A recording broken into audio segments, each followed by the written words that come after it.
C'est l'histoire de la déstabilisation d'un gouvernement. Ce gouvernement était le gouvernement de M. Mossadegh en Iran dans les années 50. La stratégie utilisée par la CIA pour renverser Mossadegh est pratiquement une photocopie de celle que vous avez vue utilisée contre Bachar el-Assad sous nos yeux en 2024. Donc, écoutez le résumé de ce que les documents de la CIA nous permettent de connaître. Parce que c'est la CIA qui a déclassifié les documents, qui prouve que c'est elle qui a organisé la chute de Mossadegh. Mossadegh était Premier ministre. Il y avait un roi d'Iran qui s'appelait Reza Pahlavi, qui était un vassal de l'OTAN, un vassal des États-Unis, un vassal de l'Occident. Mais il y avait un Premier ministre issu d'une élection démocratique. Et ce Premier ministre a voulu augmenter la part de l'État iranien dans les ressources du pétrole et du gaz. À partir du moment où il a voulu le faire, on l'a accusé de s'être rapproché de la Russie et d'être devenu un communiste. Et les États-Unis, à travers la CIA, ont organisé le renversement du gouvernement de Mossadegh. Et l'imposition d'un gouvernement qui acceptait, avec la bénédiction du Shah d'Iran, valet américain, de brader le pétrole iranien. C'est cela qui est retrouvé dans les archives de la CIA. La CIA assume d'avoir organisé le renversement du gouvernement iranien parce que ce gouvernement ne voulait pas permettre à la coalition occidentale, aux pays de l'OTAN, d'avoir le plus grand bénéfice du pétrole iranien. Lisons ce que la CIA nous révèle. Bon. L'histoire, alors, quand la CIA renversait le gouvernement iranien, ça, c'est le chapitre 3 du livre. Quand la CIA renversait le gouvernement iranien. Hein? Nous lisons. C'est important de lire. Hein? C'est vital de lire. Hein? C'est vital de lire. Alors, ceux qui n'aiment pas la lecture ne sont pas les bienvenus ici. Ce n'est pas grave.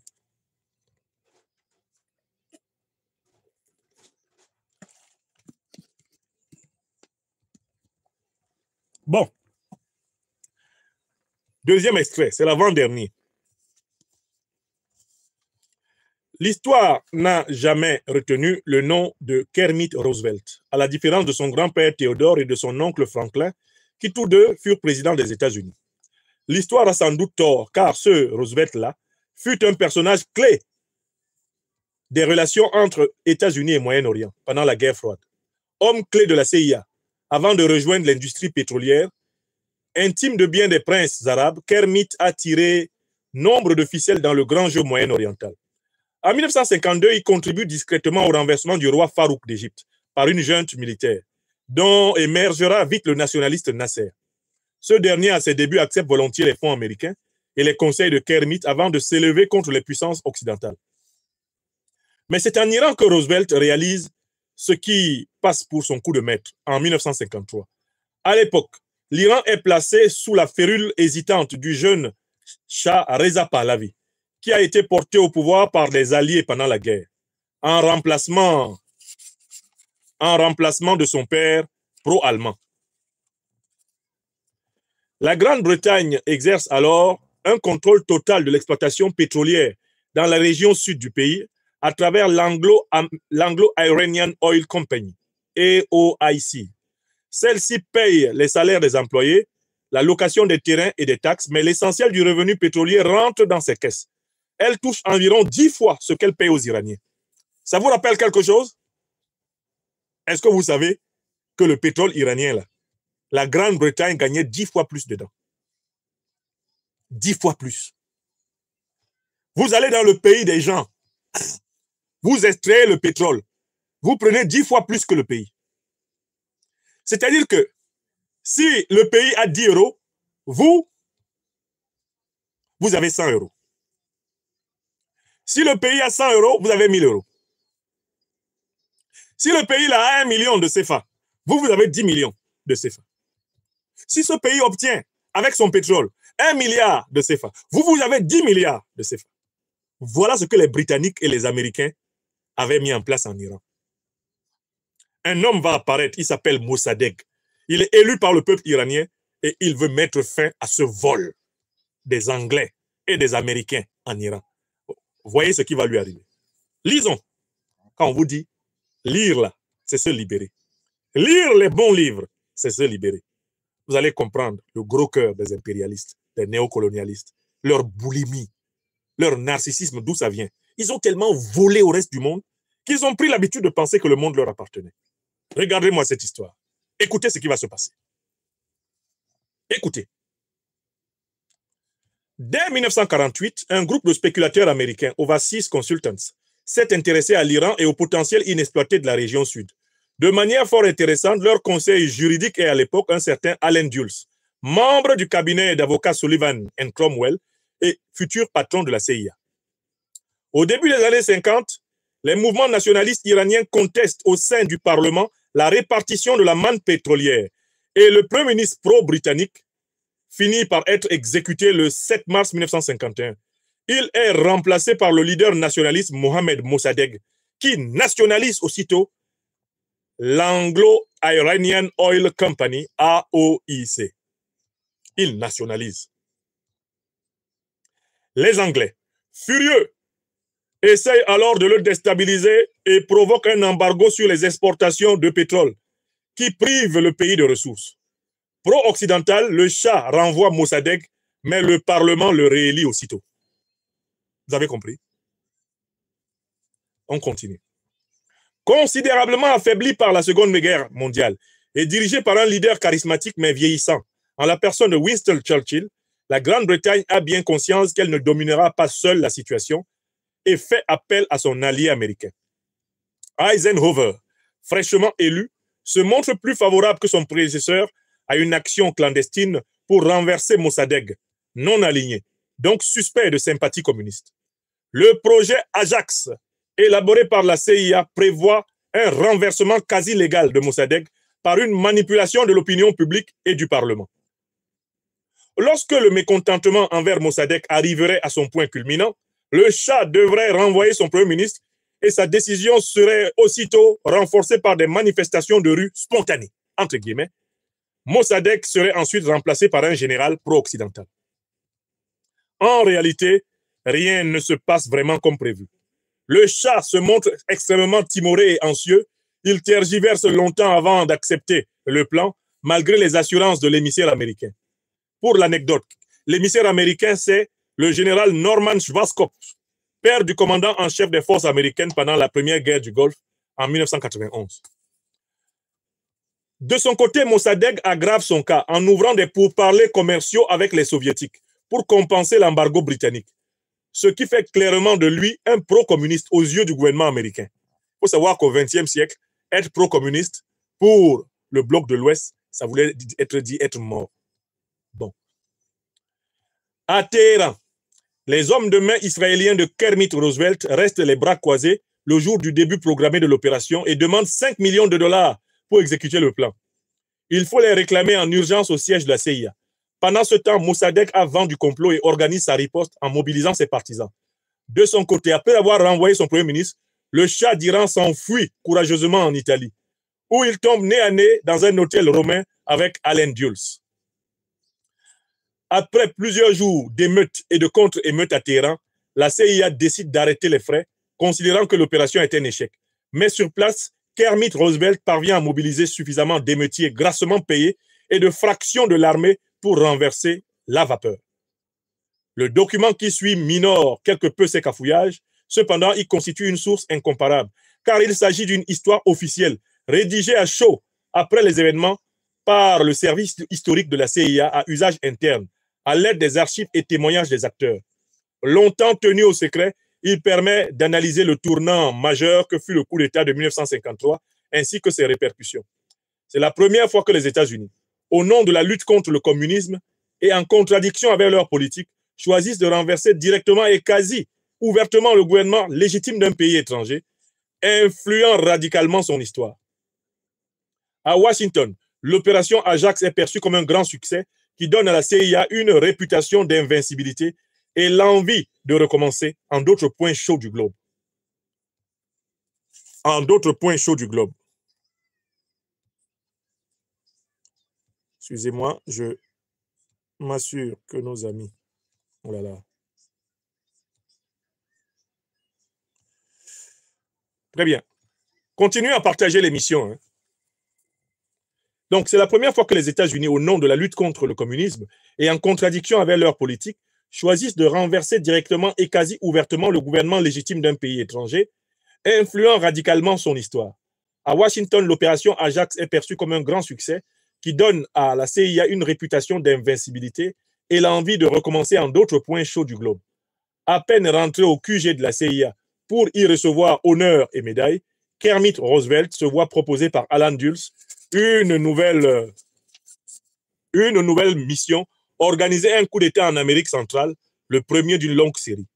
En Iran, le régime pro-occidental du Shah va désormais régner jusqu'en 1979 avec l'aide économique et militaire américaine et une police secrète impitoyable, de plus en plus honnie par son opinion publique.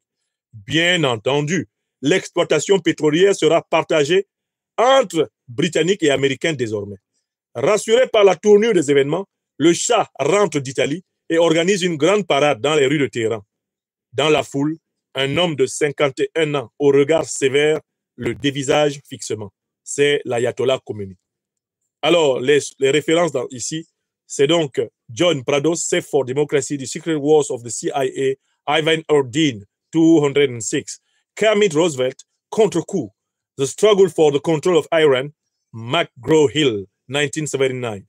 Et enfin, dernière référence, Tim Weiner, Legacy of Ashes, The History of the CIA, Penguin Books, 2007.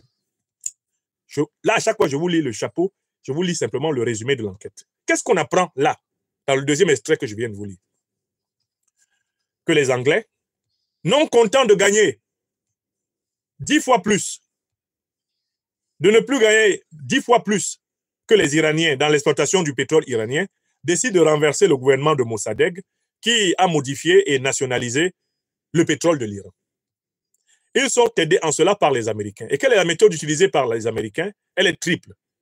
L'infiltration de l'armée par des groupes terroristes, l'infiltration de l'administration politique par la corruption, l'infiltration du haut commandement de l'armée par la corruption financière et la stratégie de l'insurrection populaire spontanée qui pourtant est soutenue, bien sûr, par les Américains et les Britanniques. Vous avez reconnu tout le schéma de la déstabilisation de la Syrie. La Syrie est déstabilisée par quoi? Des groupes terroristes soutenus par la coalition occidentale, ça c'est un. De deux, une forte corruption de l'appareil militaire. Les principaux officiers des principaux commandements de l'armée syrienne ont été corrompus à coups de millions de dollars. Ce qui les a amenés à donner des ordres de contre-commandement et de démobiliser les troupes. De nombreuses images des troupes syriennes abandonnant armes et uniformes sur leur position sans combattre sont en train de faire le tour du monde.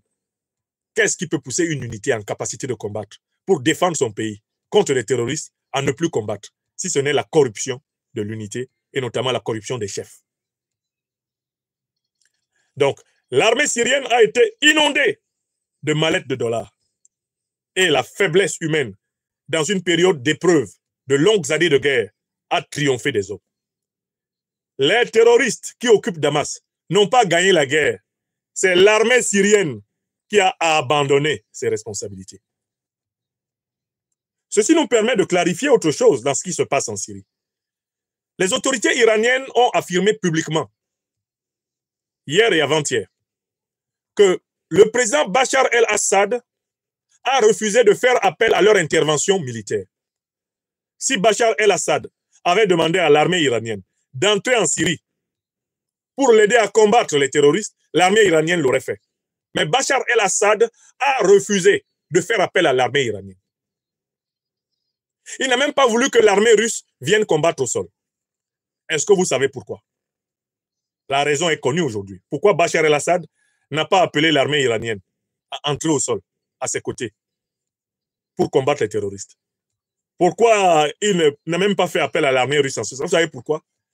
Assad a constaté que sa propre armée l'avait abandonné. Quels que soient les alliés que vous faites venir pour vous aider dans un combat, il faut d'abord que votre propre armée vous soutienne. Il faut d'abord que votre propre peuple soit avec vous. Quand ta propre armée Quand ton propre peuple ne sont pas mobilisés autour de toi pour lutter, parce qu'on estime que ceux qui viennent ne sont pas pires que toi, tu es obligé de faire le raisonnement que Bachar el-Assad a fait. Il a compris que même si les Iraniens venaient l'aider, il finirait par être assassiné par ses propres hommes, qui déjà avaient été corrompus par les Otaniens. Il a compris que le haut commandement de l'armée syrienne a été corrompu.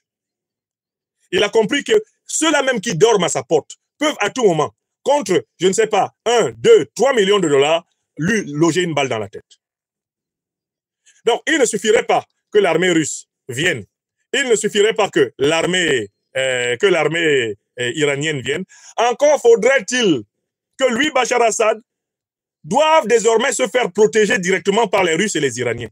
Mais à partir du moment où il est protégé par les Russes et les Iraniens, tout le monde verrait très bien qu'il n'est plus véritablement le chef de l'État syrien. Et Bachar el-Assad a refusé cette honte. En refusant le soutien militaire de l'Iran, Assad a reconnu qu'il avait perdu le contrôle du commandement. Il a assumé la honte d'être abandonné par les siens. Il a dit, certes, j'ai hérité d'un pouvoir illégitime par la main de mon père. Certes, j'ai commis des exactions contre mon peuple. Je dois maintenant payer. Mais je ne voulais pas que mon pays soit gouverné par les terroristes. Je ne voulais pas que dans mon pays, les chrétiens n'aient pas le droit de sonner les cloches de leurs églises. Je ne voulais pas que dans mon pays, les femmes qui ne veulent pas porter le foulard ne soient pas libres de se promener conformément à leur confession. Les musulmanes s'habillant comme elles veulent, les chrétiens s'habillant comme ils veulent. Je ne voulais pas que mon pays devienne un pays où le pluralisme religieux n'est pas reconnu. Mais comme les Syriens m'abandonnent en pensant que ceux qui viennent sont meilleurs que moi, Bachar el-Assad, je préfère partir. La révélation iranienne des raisons pour lesquelles Bachar el-Assad a refusé l'intervention de l'Iran prouve donc que, justement, la coalition occidentale a pris le temps de corrompre suffisamment l'appareil d'État, de corrompre en profondeur l'appareil militaire. Une fois que vous avez une armée corrompue, une fois que vous avez un appareil d'État corrompu par les forces étrangères, le régime tombe. Et il faut être fou quand on est chef de l'État dans ces conditions pour ne pas démissionner. Il faut être même suicidaire. Bachar el-Assad n'est pas suicidaire. Voilà l'enseignement du deuxième extrait. La méthode. Soutien aux groupes terroristes. Axe 1. Corruption dans l'appareil d'État. Corruption de l'appareil militaire. Axe 2. Et bien sûr, axe 3. Matraquage médiatique, matraquage diplomatique. Cette méthode est connue. C'est elle qui a fait tomber Bachar el-Assad. C'est elle qu'on a utilisée contre Kadhafi. C'est elle qu'on a utilisée contre Saddam Hussein. Et c'est celle-là qu'on essaye d'utiliser pour nous vendre des guerres, soi-disant au nom de la démocratie et des droits de l'homme, mais qui ne sont que des guerres de pillage du pétrole, de l'or, du diamant, du manganèse, du coltan, de l'uranium, etc. N'est-ce pas? Donc, c'est une méthode que les Africains doivent maîtriser au bout de leurs doigts. Ceux qui écoutent nos conférences sont outillés pour comprendre l'ordre du monde et pour résister en connaissance de cause. Nous savons comment procède l'impérialisme, le néocolonialisme, le despotisme. Par conséquent, nous devons pouvoir leur faire face efficacement grâce à ce savoir. J'en viens au dernier extrait de ce livre, succulent. Et tous les extraits sont appuyés par la suite par les documents. Là, par la suite, est cité le document écrit en mars 1954 par le docteur Donald Wilber. Donald Wilber, de la division du Proche-Orient à la CIA. C'est lui qui va décrire la stratégie que la CIA a utilisée pour renverser le gouvernement Mossadegh. C'est un chapitre lumineux qui va là, notamment de la page 48 à la page 56 du livre. Ceux qui auront le livre, vous pourrez lire le détail. C'est ça leur démocratie, c'est ça les droits de l'homme, c'est ça. C'est ça que la prétendue grande démocratie mondiale, celle qui veut donner des leçons à tout le monde, c'est ça qu'elle doit faire. Un citoyen de ce monde qui sait que la CIA a fait ça, peut-il encore croire à la propagande démocratique occidentale? L'OTAN peut donner des leçons à qui? Avec ses faits, révélés par la CIA elle-même. Mais c'est ça la question. Quel est l'officiel américain qui peut se tenir devant les Africains pour leur donner des leçons de morale politique? Maintenant que la CIA a déclassifié des documents comme celui-ci et que les Africains lisent cela, et que le docteur des preuves fait lire ça aux Africains, quel est le diplomate américain qui peut regarder un Africain dans les yeux et lui dire ce qu'il doit faire? Quel diplomate occidental, avec ce genre d'opération montée par les États-Unis et la Grande-Bretagne en Iran, peut se tenir devant le monde et dire « Nous avons titre à vous enseigner la morale ». Voilà des faits. Et c'est avec ça qu'on doit éduquer les jeunes générations. Les contradictions entre les principes affirmés et les pratiques abominables. Alors, j'aurais pu vous prendre le cas du Guatemala. Oui, je vous ai parlé du cas du Guatemala. Non, je résiste à la... J'ai vraiment envie de vous lire le cas du Guatemala. C'est simplement, c'est 3 pages. Avant qu'on aille au Congo. Résumé sur le Guatemala. C'est très intéressant.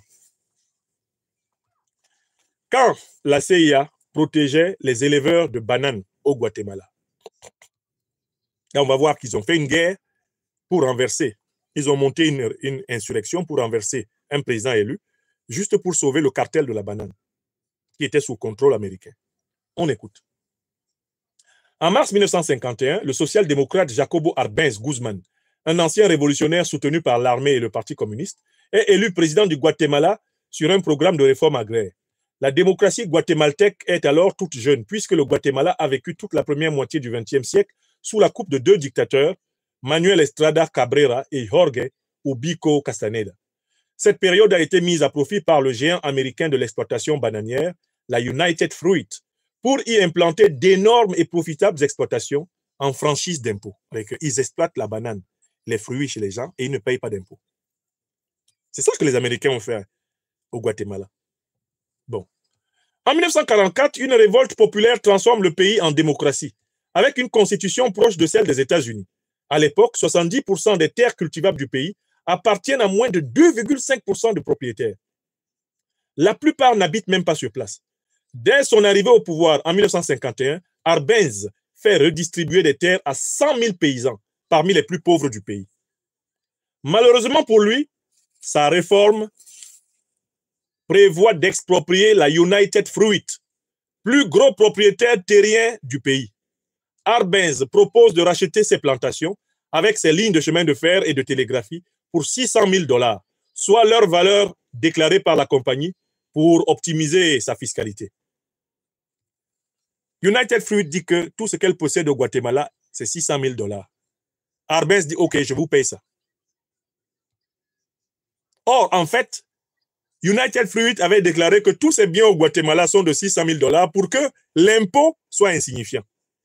En effet, si vos biens dans un pays sont de 600 000 $, l'impôt que vous payez sera inférieur à celui que vous payeriez si vos biens dans ce pays étaient de 6 000 milliards de dollars. Même 1 milliard de dollars, vous payeriez plus. Donc, United Fruit, dans sa déclaration à l'État du Guatemala, dit que tous ces biens au Guatemala valent 600 000 $. Et le nouvel élu, Arbenz, dit, ça tombe bien, je vous rembourse vos 600 000 $ et tout ce que vous avez au Guatemala appartient désormais au peuple guatémaltèque. La suite. Écoutez ce qui va se passer. United Fruit déclare alors que leur vraie valeur tourne plus probablement autour de 16 millions de $. C'est-à-dire que quand l'État du Guatemala nationalise la United Fruit, là, les responsables de United Fruit viennent donner un nouveau chiffre de la valeur réelle maintenant de leur entreprise au Guatemala. Alors que pendant de longues années, ils disaient que tous leurs biens au Guatemala sont de 600 000 $. Quand on dit qu'on va nationaliser, ils disent non, c'était trompé, on avait mal calculé. Ce que nous possédons au Guatemala, c'est 16 millions de $. Hein? On peut faire ça? Écoutez la suite. Lisons. Lisons mielleux. Lire mielleux. Écoutons ce qui va se passer. La United Fruit n'est pas sans défense face à ce mauvais coup. Un des premiers directeurs du renseignement américain, le général Walter Bedell Smith, fait partie de son comité directeur. Le secrétaire d'État John Foster Dulles et son frère Allen Dulles, nouveau patron de la CIA, ont eu pour cliente la United Fruit lorsqu'ils exerçaient au sein du cabinet d'avocats Sullivan & Cromwell. Vous voyez? C'est eux qui ont négocié avec le dictateur Ubico Castaneda l'accord de 1935, très favorable à la United Fruit. Vous voyez comment le monde est petit chez eux? Un conflit d'intérêts permanent. Directeur de la CIA, ancien négociant pour les multinationales. Bon. En 1952, la CIA apprend que le Guatemala vient d'acquérir 2000 tonnes d'armes en Tchécoslovaquie. Le pays est alors soumis à un embargo américain sur les importations d'armes, qui lui laisse peu d'autres moyens pour s'approvisionner. C'est la preuve idéale qui manquait à la CIA pour convaincre le nouveau président Eisenhower que le Guatemala, troisième plus grand pays d'Amérique centrale, eh bien, constitue un danger imminent de contagion communiste dans l'arrière-cour des États-Unis. Vous avez entendu? Eisenhower autorise alors la CIA à déclencher le plan PB Success, destiné à renverser Arbenz. Alors, en quoi consiste le plan? J'ai souligné en lisant. Le plan consiste en la corruption d'officiers de l'armée, tract anti-Arbenz et traité d'alliance avec le Honduras et le Nicaragua. Tout cela prépare le terrain. Ça vous rappelle pas quelque chose? La méthode employée en Iran? Ça vous rappelle pas? La méthode employée en Syrie? Ça vous rappelle pas? On continue. Eh bien, l'homme clé de la guerre psychologique contre Arbenz est alors Everett Howard Hunt, que l'on retrouvera 20 ans plus tard comme un des faux plombiers du Watergate. Le 24 mai 1954, la marine américaine entame un blocus du Guatemala. Le 18 juin, un groupe de 150 à 200 mercenaires guatémaltèques, nicaraguayens et américains en provenance du Honduras, emmenés par le colonel Carlos Castillo Armas, franchit la frontière et marche sur la capitale. Ça ne vous rappelle pas El Joulani? Armé par la CIA, armé par les États-Unis, armé par l'Arabie Saoudite, armé par Israël, etc., qui marche sur Damas. C'est pas ça? Vous êtes dans l'histoire, là. C'est ce qu'ils font depuis longtemps. Oui ou non? C'est ce qu'ils font depuis longtemps. Oui ou non? C'est pas le même style qu'ils voulaient organiser? Soi-disant la descente d'une colonne jusqu'à Kona pour venir prendre Bamako, composé d'individus de même composition que Al-Joulani et tous les terroristes de Damas? Ça ne vous dit rien? Bon, on continue. Donc, le 24 mai 1954, la marine américaine entame un blocus de Guatemala. Le 18 juin, un groupe de 150 à 200 mercenaires guatémaltèques, nicaraguayens et américains en provenance du Honduras, amenés par le colonel Carlos Castillo Armas, franchit la frontière et marche sur la capitale. La propagande radio de la CIA convainc plusieurs hauts gradés qu'une force supérieure en nombre va écraser l'armée régulière et fait déserter le chef de l'aviation qui amène ses pilotes avec lui. La voie est libre pour des bombardements par des avions de la CIA qui achèvent de démobiliser l'armée. Ça ne vous rappelle pas quelque chose? Est-ce que vous savez que l'armée syrienne a fui parce qu'on lui a envoyé des messages que l'armée rebelle était immense, qu'elle était armée jusqu'aux dents? Mais est-ce que quand vous-même vous voyez les images de l'armée rebelle, est-ce que l'armée rebelle était plus armée que l'armée syrienne? Non. L'armée rebelle n'était pas plus armée que l'armée syrienne. Mais la propagande a fait croire aux troupes de Bachar el-Assad que ceux qui arrivaient étaient d'une puissance inouïe. Pourquoi? Mais parce que l'aviation américaine bombardait massivement les positions d'Assad. L'aviation israélienne bombardait massivement les positions d'Assad. Dans ces conditions, on pouvait faire croire au peuple syrien et à l'armée syrienne que ceux qui viennent à terre sont pires même que ceux qui tirent en l'air, depuis l'air. Donc, on a mené une campagne d'intoxication qui a provoqué la démobilisation et l'effondrement de l'armée du Guatemala. C'est la même méthode qui a été utilisée contre Kadhafi. On a empêché des pans entiers de l'armée libyenne de combattre en utilisant le mensonge, en inventant des canulars. On a poussé des tas d'hommes à déposer leurs armes, à se déshabiller et à jeter leur uniforme. L'action psychologique. On continue. Le 27 juin, Arbenz démissionne et s'enfuit au Mexique, hein, comme Bachar el-Assad.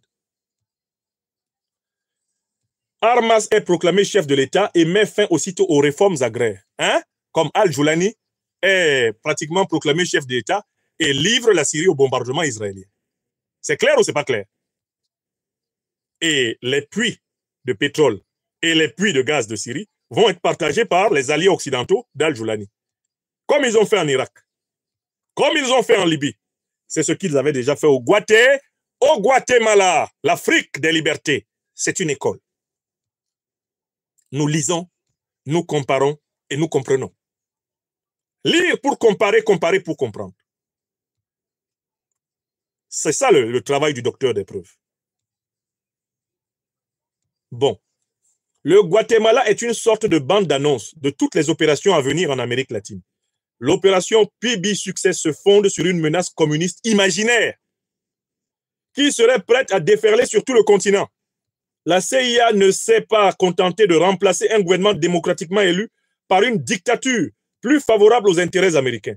Elle a aussi assuré le service après-vente en apportant finances, logistique et savoir-faire aux dictateurs successifs du pays, les aidant à former leurs escadrons de la mort et réprimer une coriace guérilla. Selon Jean Guisnel, de 1980 à 1995, la CIA a versé 30 millions de dollars au service secret guatémaltèque, sans doute parmi les pires pourfendeurs des droits de l'homme en Amérique latine. L'opinion américaine s'est montrée particulièrement sensible dans les années 90 à deux meurtres commis par les forces armées du Guatemala. Michael Devin et Efrain Bamaka ont été tués au vu et au su d'un colonel, Roberto Alpirez, qui se trouve être, circonstance aggravante, un informateur rémunéré de la CIA, bien connu pour sa sauvagerie. Fin de citation. De 1954 à 1996, date de la démocratisation du régime, on estime que la répression des opposants a fait environ 160 000 morts et 40 000 disparus au Guatemala. Référence. Nick Coulater, Secret History, the CIA Classified Accounts of its Operations in Guatemala, 1952-1954, Stanford University Press, 1999. Jean Guisnel, La citadelle endormie, faillite de l'espionnage américain, Paris-Fayard, 2002. Voilà le deuxième extrait. La déstabilisation du Guatemala. On retrouve les mêmes stratégies. Financement de mercenaires, de terroristes. Deuxième élément, corruption de l'appareil d'État et de l'armée. Troisième élément, harcèlement médiatique et judiciaire. Et dans ces conditions, on obtient l'effondrement de l'appareil d'État, la chute du régime, et systématiquement, le motif est lequel? Il s'est permis de nationaliser l'exploitation des fruits du Guatemala. Il s'est permis de rendre au peuple guatémaltèque sa richesse. C'est pour ça qu'on l'a chassé. Ça ne vous dit rien? C'est exactement pour cela que l'Afrique est attaquée aujourd'hui. Parce que les Africains sont en train de modifier le rapport de force sur l'exploitation des richesses de l'Afrique. Depuis la traite négrière jusqu'au XXIe siècle, les richesses africaines profitent davantage aux puissances occidentales et moyen-orientales qu'aux peuples africains. Partout où des régimes africains apparaissent, qui veulent inverser le rapport de force, le rapport d'avantage sur les richesses africaines, eh bien, les grandes puissances occidentales et moyen-orientales mettent en place des stratégies de déstabilisation, ayant pour but de faire tomber ces régimes par des agressions armées terroristes, par la corruption des élites administrativo-politiques et militaires, par la pression médiatico-diplomatique et, bien sûr, l'action psychologique. C'est clair ou c'est pas clair? On va donc prendre le dernier cas que j'ai choisi de vous lire dans ce livre. Les cas sont tellement croustillants. Il y a tellement de cas croustillants que je vous lirai presque entièrement ce livre. Mais je voudrais vous laisser le plaisir, quand vous vous le procurerez, de lire vous-même les nombreux cas basés sur les archives de la CIA. Je vous rappelle que je suis en train de vous rendre compte de ce que les États-Unis eux-mêmes ont accepté de publier sur leurs actions dans le monde. Je ne suis pas ici en train de rendre compte des opinions de Franklin Nyamsi, des opinions des Africains, des opinions de qui que ce soit. C'est ce que la CIA reconnaît avoir fait. Le livre est fait des rapports officiels américains.